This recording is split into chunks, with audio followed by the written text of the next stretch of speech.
पंचायत समितीच्या सभापती निवड झाल्यानंतर की एक अदृश्य शक्ती आहे.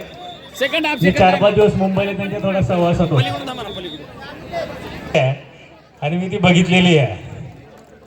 त्यामुळं उद्याच्या काळामध्ये सत्ता असो सत्ता नसो, काम कसं करायचं, लोकांचे प्रश्न कसे सोडवायचे, सगळ्यांना बरोबर कसं घ्यायचं, समन्वय कसं ठेवायचा, नव्या जुन्यांचा समन्वय कसा ठेवायचा, पक्षात आलेल्या माणसांचा समन्वय कसा ठेवायचा, पक्षामध्ये काम करणाऱ्या जुन्या लोकांचा सन्मान कसा ठेवायचा, जनतेचे प्रश्न कसे सोडवायचे, जनतेच्या दरबारात लोकांच्या ज्या अपेक्षा आहेत हे सगळ्या गोष्टी करण्याचं काम ते कसं खऱ्या अर्थानं आमदार साहेब त्या ठिकाणी करतात.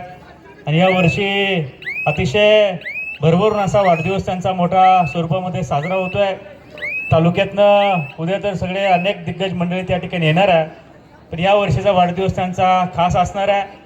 तर या वर्षीच्या वाढदिवसाच्या पूर्वसंध्येला पंचायत समिती जिल्हा परिषदेमध्ये मिळालेलं मोठं यश आणि या सगळ्या यशाच्या पार्श्वभूमीवरती शेवटी एखादा आमदार त्या मतदारसंघामध्ये काम करत असताना तिथली पंचायत समितीची सत्ता कोणाकडे आहे, तिथली जिल्हा परिषदेची सत्ता कोणाकडे आहे, या सगळ्या गोष्टीवरती त्या आमदाराचं वजन त्या ठिकाणी ठरलं जातं. आणि महाराष्ट्रामध्ये जेव्हा आम्ही सगळी मंडळी उद्धव साहेब ठाकरेंना भेटायला गेलो त्यावेळी त्यांनी देखील वेगळ्या पद्धतीने कौतुक केलं की आज एका बाजूला महाराष्ट्रामध्ये चित्र वेगळं असताना खेड आळंदीमध्ये मात्र भरभरूनपणानं सत्ता आणण्याचं काम आदरणीय आमदार बाबासाहेब काळे यांच्या नेतृत्वाखाली खेड तालुक्यातल्या शिवसेना पक्षानं त्या ठिकाणी केलेलं आहे. त्यामुळं महाराष्ट्रामध्ये एक आगळ्या वेगळ्या नेतृत्वाची चुणूक खरं तर त्यांनी त्या ठिकाणी दाखवलेली आहे. आणि सध्या त्यांचं नेतृत्व दिवसेंदिवस भरत चाललेलं आहे. परवा दिवशी सचिन भाऊ आहिर सहज बोलता बोलता म्हटले की बाबासाहेब काळे हा किमयागार माणूस आहे. म्हणले सुधीर भाऊ संजू भाऊ आम्ही होते, आम्हाला म्हटले एका दिवशी कॅबिनेट मंत्री व्हायचे तरी तुम्हाला कळायचं नाही. त्यामुळे राजकारणामध्ये काही होऊ शकतं. आणि पुणे जिल्ह्यामध्ये आतापर्यंतचा इतिहास आहे की जेव्हा जेव्हा शिवसेना पक्षाची सत्ता आली त्यावेळी मग विजय बापू शिवतरे असू दे किंवा तत्कालीन परिस्थितीमध्ये जो कोणी असेल त्याला मंत्री करण्याचं काम पक्षानं पुणे जिल्ह्याचं नेतृत्व म्हणून त्या ठिकाणी केलेलं आहे. त्यामुळं भविष्यामध्ये देखील काय होईल हे मला माहिती नाही, परंतु आज मी तिला मात्र त्यांचं काम मतदारसंघामध्ये लोकांच्या प्रश्नाच्या दृष्टीनं चांगलं चालू आहे. आम्ही सगळे सहकारी भरभक्कमपणानं त्यांच्याबरोबर लोकांचे प्रश्न सोडवण्याच्या दृष्टीनं त्यांच्याबरोबर आहे. त्यामुळे निश्चितपणानं कालच मला जिल्हा परिषदेमध्ये गटनेते म्हणून काम करायची संधी पक्षानं त्या ठिकाणी दिलेली आहे. मिळालेल्या संधीचं सोनं करण्याचं काम निश्चितपणानं मी त्या ठिकाणी करणार आहे. मागच्याही काळामध्ये बाजार समितीमध्ये मला सगळ्या सहकाऱ्यांनी त्यांचा गटनेता केला होता. त्यामुळे तिथला अनुभव माझ्या पाठीशी आहे. आणि लोकांचे प्रश्न जिल्हा परिषदेमध्ये प्रभावीपणानं पक्षाची भूमिका लोकांचे प्रश्न मांडण्याचं काम आम्ही त्या ठिकाणी करणार आहे.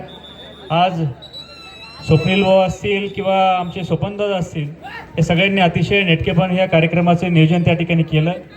आणि खरं तर मला यायला उशीर झाला त्याबद्दल दिलगिरी व्यक्त करतो. कारण ज्या बाजार समितीमध्ये मी सभापती आहे त्या बाजार समितीमध्ये या स्पर्धा त्या ठिकाणी संपन्न होत आहे. त्यामुळं सभापती या नात्यानं तुमच्या सगळ्या खेळाडू वर्गाचं जिल्ह्यातील आलेल्या सगळ्या नामांकित खेळाडूंचं मी प्रथमतः मनापासून स्वागत त्या ठिकाणी करतो. अधिकचा वेळ मी आपल्या सगळ्यांचा निश्चितपणानं घेणार नाही, परंतु व्यासपीठावरील सगळ्या मान्यवर मंडळींनी त्यांच्या सगळ्यांच्या शुभेच्छा मी गाडीमध्ये येत आहेत सुधीर भाऊ ऐकत होतो. त्यामुळं तुम्ही सगळे काय काय बोललेले आहात ते सगळे मी ऐकलेले आहे. त्यामुळं बघते नाही बघते नाही आपले आमदार करतो म्हणणारे बघते नाही दुसरा. हॅलो सभापती साहेब एक मिनिट. अमराई कबड्डी संघ खेड भारत भोसडी खेळाचं एक वैशिष्ट्य असे आमदार साहेब की जसं राजकारण हा सांघिक खेळ आहे, सगळ्यांची साथ असल्याशिवाय माणसाला यश आणि विजय मिळू शकत नाही, तसं कबड्डीमध्ये देखील एकटा रायडर भारी असून चालत नाही, 7च्या 7 खेळाडू भारी लागतात. त्याच्यामुळं हे टीम आहे. राजकारणात देखील तुमची टीम भारी लागते तेव्हा नेतृत्व करणारा माणूस प्रभावीपणानं त्या ठिकाणी त्याची चमक त्या ठिकाणी होत असते. त्यामुळं आता सध्याच्या परिस्थितीमध्ये खेड तालुक्यामध्ये जर 1 नंबरचा रायडर कोण असेल तर त्यांचं नाव बाबासाहेब काळे. त्यामुळे निश्चितपणानं आज त्यांच्याकडे नेतृत्व आहे. स्वर्गीय सुरेशभाऊ गोरेंच्या नंतर या तालुक्याची धुरा आदरणीय बाबासाहेब काळे यांच्याबरोबर त्या ठिकाणी आलेली आहे. त्यामुळे चांगलं